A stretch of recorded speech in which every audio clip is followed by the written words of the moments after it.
గుజరాత్ వెళ్ళినటువంటి చంద్రబాబు అక్కడ ప్రపంచ స్థాయి పునరుత్పాదక విద్యుత్తుకు సంబంధించి అంటే మన ఏవైతే సోలారు విండు ఈ పవర్లకు సంబంధించినటువంటి సంస్థలతో మీటింగ్కి వెళ్ళినటువంటి సందర్భంలో అక్కడ నరేంద్ర మోడీని కలిసినప్పుడు మోడీ చెప్పారు, అక్కడ ఉన్నటువంటి దండి కుటీర్ చూసి వెళ్ళండి మీరు, బాగుంటుంది, గాంధీ గారికి సంబంధించిందని చెప్పారు. దాంతో చంద్రబాబు గారు వెంటనే అక్కడికి వెళ్ళారు. గుజరాత్లోని గాంధీనగర్ పర్యటనలో భాగంగా గాంధీ గారి జీవిత విశేషాలతో ఏర్పాటు చేసిన దండి కుటీర్ని సోమవారం సందర్శించారు. పునరుత్పాదక ఇంధన పెట్టుబడుల మీద సదస్సు సందర్భంగా దండి కుటీర్ని సందర్శించాల్సిందిగా చంద్రబాబు సూచించడంతో అక్కడికి వెళ్లారు. మహాత్ముడి స్మృతికి నివాళులర్పించారు. గాంధీజీ తన జీవితం ద్వారా ప్రపంచానికి ఇచ్చిన సందేశాన్ని వివిధ చిత్రాలు, దృశ్య శ్రవణ విధానంలో ప్రదర్శించిన తీరును మెచ్చుకున్నారు.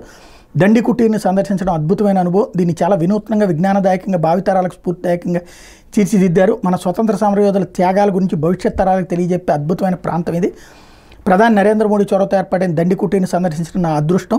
భావితరాలు స్ఫూర్తిదాయకమైనటువంటి విలువలతో కూడిన జీవితాన్ని గడిపేలా మార్గదర్శనం చేసేలా దండి కుటీర్ని నిర్మించిన ప్రధానికి ధన్యవాదాలు అంటూ ఈ సందర్భంగా అక్కడ ఉన్నటువంటి సందర్శకుల పుస్తకంలో రాశారు. అదే సందర్భంలో గుజరాత్ ముఖ్యమంత్రి భూపేంద్ర పటేల్ చంద్రబాబుని విందుకు పిలిచారు. ఆయన ఇంటికెళ్ళి భోజనం చేశారు.